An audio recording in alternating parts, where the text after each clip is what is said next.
Thank you very much.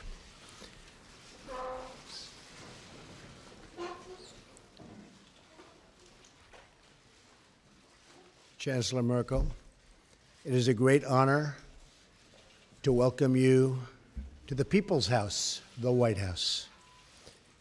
Our two nations share much in common, including our desire for security, prosperity, and peace. We just concluded a productive meeting with the German and American companies to discuss workforce development and vocational training, very important words. Germany has done an incredible job training the employees and future employees and employing its manufacturing and industrial workforce. It's crucial that we provide our American workers with a really great employment outlook. And that includes making sure that we harness the full potential of women in our economy. My administration is in the process of rebuilding the American industrial base. A stronger America is in the interest, believe me, of the world as a whole. I reiterated to Chancellor Merkel my strong support for NATO, as well as the need for our NATO allies to pay their fair share for the cost of defense. Many nations owe vast sums of money from past years, and it is very unfair to the United States. These nations must pay what they owe. During our meeting, I thanked Chancellor Merkel for the German government's commitment to increase defense spending and work toward contributing at least 2% of GDP. I want to thank the Chancellor for her leadership in supporting NATO and its efforts in Afghanistan. This has come at significant cost, including the lives of over 50 German soldiers whose sacrifice we greatly honor. I also appreciate Chancellor Merkel's leadership, along with the French president, to resolve the conflict in Ukraine, where we ideally seek a peaceful solution. Most importantly, our two countries must continue to work together to protect our people from radical Islamic terrorism and to defeat ISIS. I applaud Chancellor Merkel for Germany's contributions, both civilian and military, as a counter-ISIS coalition member. We also recognize that immigration security is national security. We must protect our citizens from those who seek to spread terrorism, extremism, and violence inside our borders. Immigration is a privilege, not a right, and the safety of our citizens must always come first, without question. Over lunch, the Chancellor and I will talk about our economic partnership. We must work together towards fair and reciprocal trade policies that benefit both of our peoples. Millions of hardworking U.S. citizens have been left behind by international commerce, and together we can shape a future where all of our citizens have a path to financial security. The United States will respect historic institutions, and we will also recognize the right of free people to manage their own destiny. The close friendship between America and Germany is built on our shared values. We cherish individual rights, we uphold the rule of law, and we seek peace among nations. Our alliance is a symbol of strength and cooperation to the world. It is the foundation of a very, very hopeful future. Thank you. Mr. President, ladies and gentlemen, it is a great pleasure and privilege to be here today in the White House together with President Donald Trump and have a first personal one-on-one meeting and an exchange of views. In the period leading up to this visit, I've always said it's much, much better to talk to one another and not about one another, and I think our conversation proved this. We talked about the international situation. We talked about also apprenticeship programs when we met with CEOs and apprentices around a round table. As regards the shared interests that we have, let me look back into the past. We, the Germans, owe a lot to the United States of America, particularly as regards the economic rise of Germany. This was primarily due to the help through the Marshall Plan. We were also able to regain German unity after decades of the United States standing up for this together with other allies and standing by our side during the period of the Cold War. And we are very gratified to know that today we can live in peace and freedom as a unified country due to that. So I was gratified to know that the President underlined how important he thinks NATO is. NATO is of prime importance for us, and it was not without very good reason that we said during our summit meeting in Wales that also Germany needs to increase its expenditure. We committed to this 2% goal until 2024. Last year we increased our defense spending by 8%, and we're going to work together again and again on this. And we said that obviously defense and security has a lot of different assets and facets to it. On the one hand, it's supporting missions in Africa, for example. It's also promoting development assistance, but it's also helping missions in Africa, for example, in trying to stand up for their own safety and security. We continue to be in conversation. What was important for us today was that we were able to talk about Afghanistan, talk about what, as the President quite rightly said, the continuing mission of Germany in Afghanistan. I am very glad that the United States are intending to continue to commit to the Afghan mission as well. Together we fight against Islamist terrorism. Germany is going to step up its work and is going to continue its work in Afghanistan and also in Syria. We're going to monitor the situation there very closely. We're going to work on political solutions in Syria, but also in Libya, what we talked about. I am very gratified to know that the American administration and also the President personally commit himself to the Minsk process. We need to come to a solution of this problem.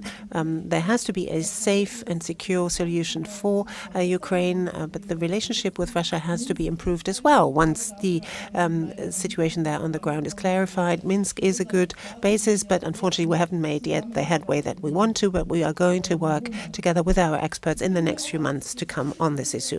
I am also here in my capacity as G20 President. You know that we will be hosting the G20 the G20 summit, this year, and I'm very pleased that the President has committed to attending this summit. We're going to talk at some length over lunch about the issues. We say trade has to be rendered fairer. There has to be a win-win situation. We can talk about the details of that. We've already seen today when we had an exchange with our CEOs and also with our apprentices what sort of potential we can tap, what sort of potential our two economies have.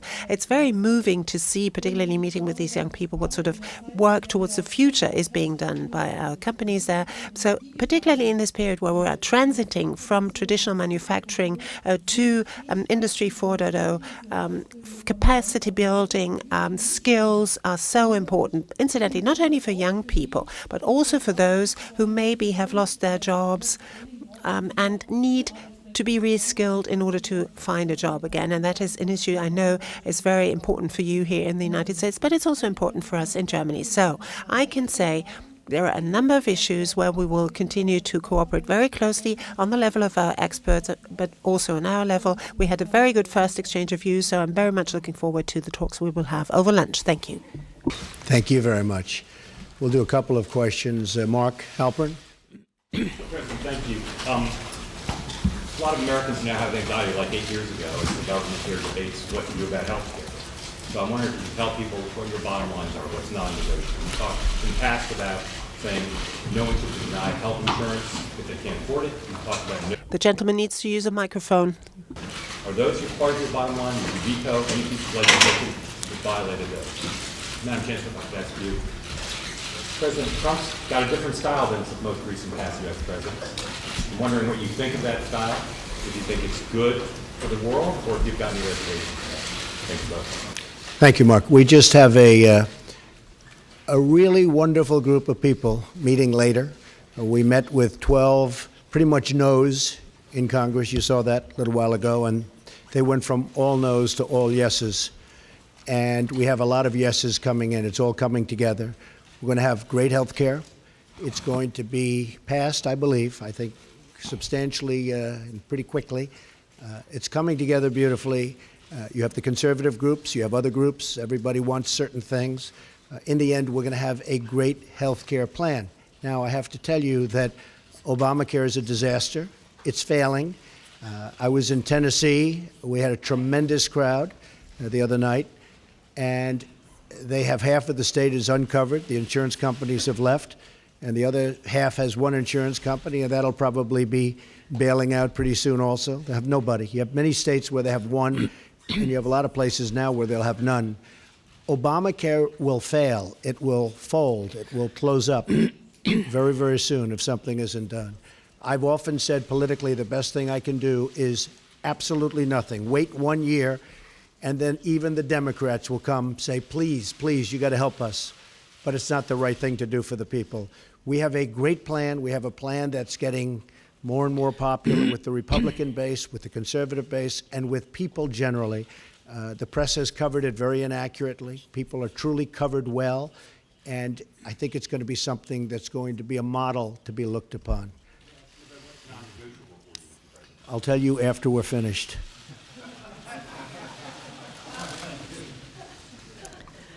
Ja, danke schön. Thank you very much.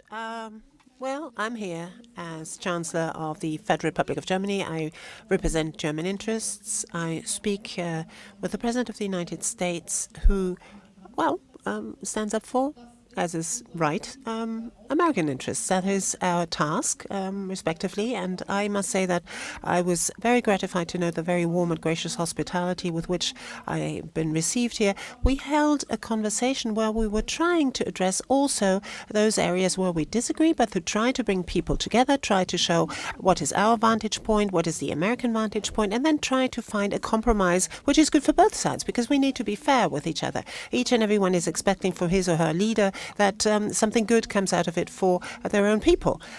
For Germany, I can say, well, people are different.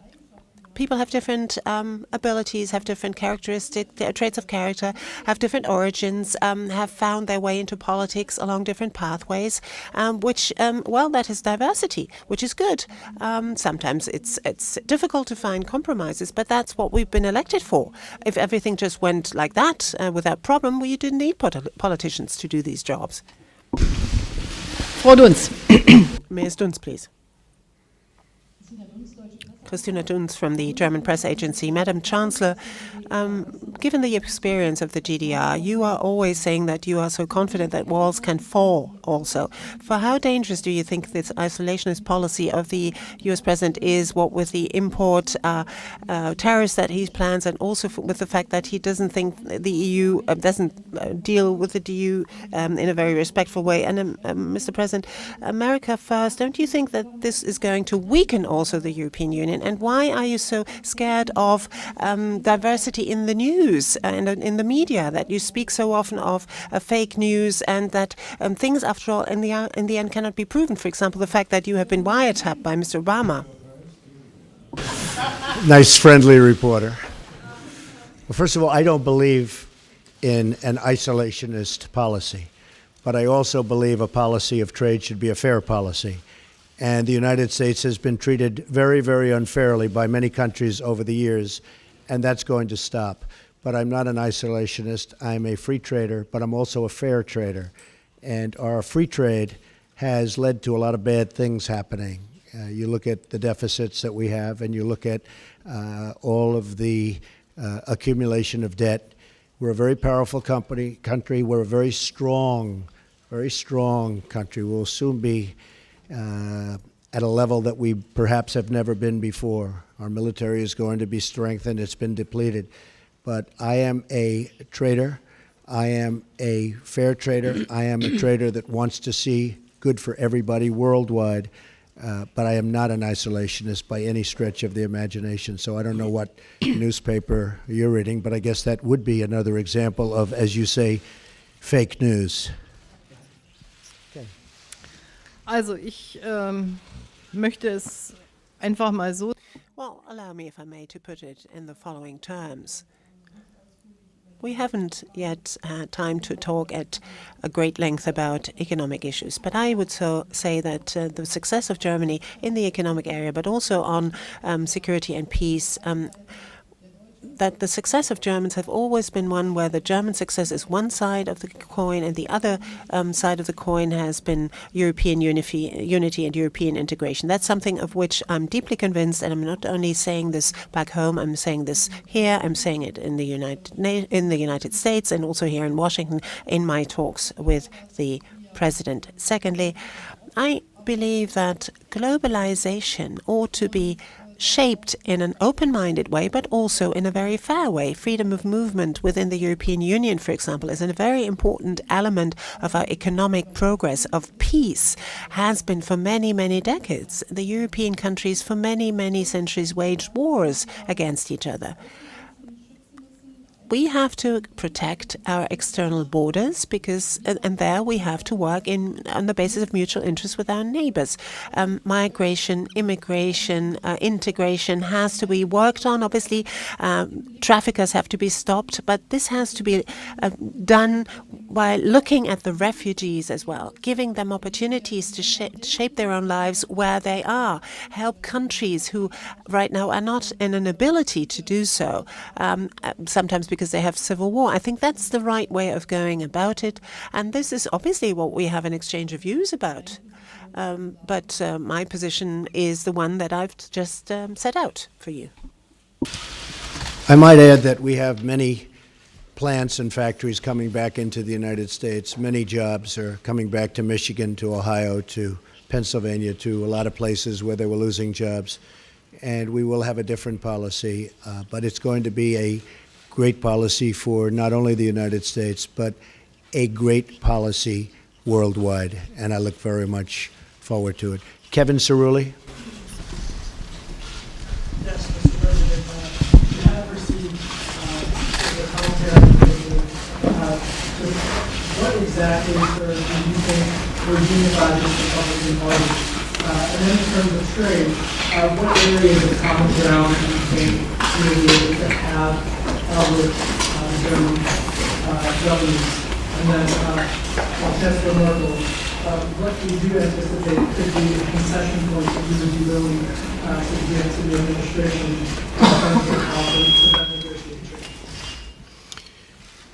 Well, Kevin, I think we have a very unified Republican Party. After all, we have the presidency, we have the House, we have the Senate, and we're getting along very well, I will tell you. And if you were at the meeting that I just attended, where we took 12 no's or semi-no's, no yeses, and within a short period of time, everybody was very much on board, and a commitment to vote yes. I think we have a very unified party. I think actually more unified than even the election. You see, when they talk about me, I seem to be very popular, at least this week, within the party, because we have our highest numbers, the highest numbers that I've ever had in the party. So I think there's a great unification. Healthcare is a very, very difficult subject. It's a very complex subject, and it's a subject that, goes both ways. You do something for one side, and the other side doesn't like it. But it's really something that's come together very well, and I think it's going to be very, very popular, extremely popular. On trade, with Germany, I think we're going to do fantastically well. Right now, I would say that the negotiators for Germany have done a far better job than the negotiators for the United States. But hopefully we can even it out. We don't want victory, we want fairness. All I want is fairness. Germany's done very well in its trade deals with the United States, and I give them credit for it. But and I can speak to many other countries. I mean, you look at China, you look at virtually any country that we do business with, it's not exactly what you call good for our workers. I mean, you look at the horrible NAFTA transaction. NAFTA has been a disaster for the United States. It's been a disaster for companies, and in particular, it's been a disaster for the workers. A lot of the companies just moved. But the workers are strewn. It's probably the reason I'm standing here. Maybe number one, that, and maybe the military, building up our military, which we will do, and we will be stronger than ever before, and hopefully not have to use it. But we will be stronger, and perhaps far stronger than ever before. But it's probably the reason I'm here, is when you talk about trade. So I think that we are going to be a very different country. I think we're going to have great values. But in terms of our military, it's going to be much stronger, and our trade deals are going to be good, solid deals, not deals that lead to closing plants and tremendous unemployment. Okay? Thank you. Yes, ma'am. Wenn wir über When we speak about trade agreements, then the European Union is negotiating those agreements for all of the member states of the European Union. But obviously there's also input by the member states. They bring to the table what's important to them. We have underlined as German industry, German business community, and have made the experience that any kind of agreement that we have concluded, for example, at the very latest with South Korea, brought us more jobs, actually. People were very much concerned about losing jobs, for example, the automotive industry. But in the end, it turned out, particularly as regards South Korea, in the end, it turned out that both sides benefited. And I think it's only fair. That's the purpose of concluding agreements, that both sides win. And that is the sort of spirit, I think, in which we ought to be guided in negotiating any agreement between the United States of America and the EU. I hope that we can resume the agreement that we started. We have just now concluded an agreement with Canada, and I hope that we will come back to the table and talk about the agreement between EU and the US again. Mr. Graf, please. Thank you. Ansgar Graf from Die Welt. Madam Chancellor, a question addressed to you. Today, we're talking about trade. The President in the past always said that he doesn't like multilateral trade agreements but prefers bilateral trade agreements.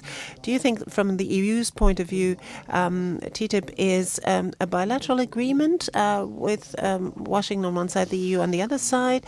Now, is the problem maybe that America, the President of the United States, and the Europeans have a basically different understanding of what the EU is all about? That's my question addressed to you. And, Mr. President, my question addressed to you, if I may.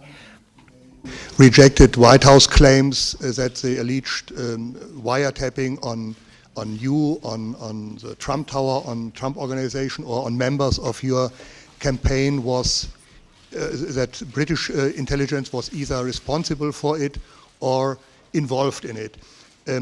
After these claims are rejected, what is your take on that? Are there other suspects, or do you think it was a mistake to blame British intelligence for this? And by the way, my second question, are there from time to time tweets that you regret in hindsight? Very seldom. Very seldom, Very and seldom. you would have, so you never would have Very wished seldom. not to have Probably tweeted wouldn't be here something. right now, but so very seldom. We have a tremendous group of people that listen, and I can get around the media when the media doesn't tell the truth, so I like that. As far as wiretapping, I guess, by this past administration, at least we have something in common, perhaps.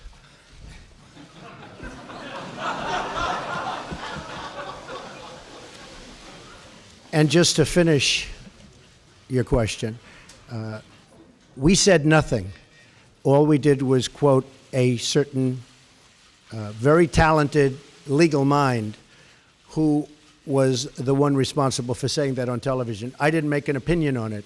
That was a statement made by a very talented lawyer on Fox. And so you shouldn't be talking to me, you should be talking to Fox. Okay? Okay, thank you.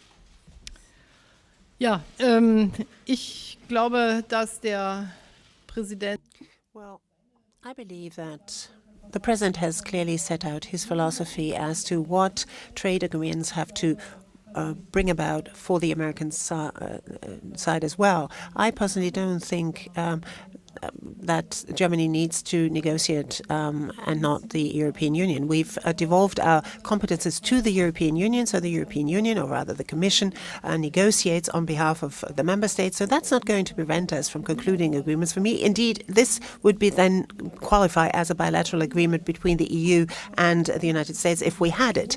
But the question is, will it be of benefit to both countries or not? And let me be very honest, very candid. A free trade agreement with the United States of America has not always been all that popular in Germany either. There have been less demonstrations against this free trade agreement in the United States than in Europe and also in Germany. So I am very glad to note that apparently the sort of perspective on that has changed a little bit, at least in Germany too. Thank you very much. Great honor. Thank you.